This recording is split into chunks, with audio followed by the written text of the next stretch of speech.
The library that lent silence. The library appeared on a street that usually hurried. One morning, between a tailor and a phone repair shop, there was a narrow door painted the color of dust after rain. Above it hung a sign that read, "Quiet, borrowed."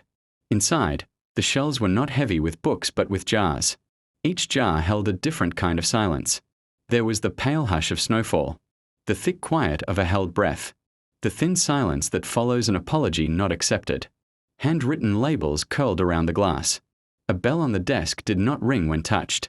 It merely suggested that a sound might have happened once. A woman named Io came in because her head had grown loud. The city had learned her name and kept calling it, on buses, in emails, in dreams, until she could not hear her own thoughts without them echoing back. She asked the librarian what one did here. "You borrow," the librarian said, "and later, you return."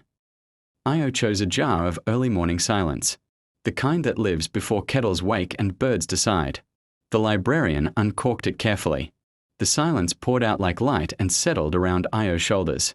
The noise in her head stepped back, surprised, and waited. She carried the borrowed quiet through her day. In meetings, it made room between words so they could be understood.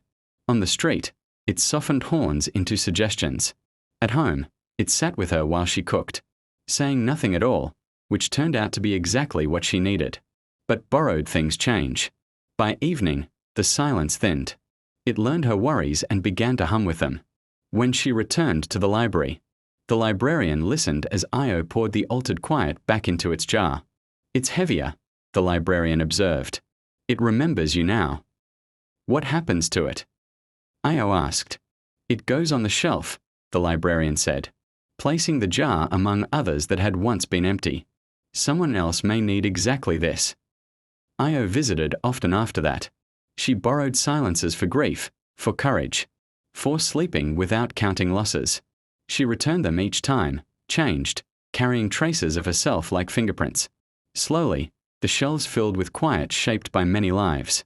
One evening, when the city felt especially loud, the librarian handed Io a jar without a label. "This one," she said, "was made from returns." Io opened it. The silence was not empty. It was spacious. It did not erase sound. It gave it meaning. In it, she could hear herself again, not shouted, not echoed, just present. When she stepped back onto the hurried street, the door behind her blended into brick. But the quiet stayed.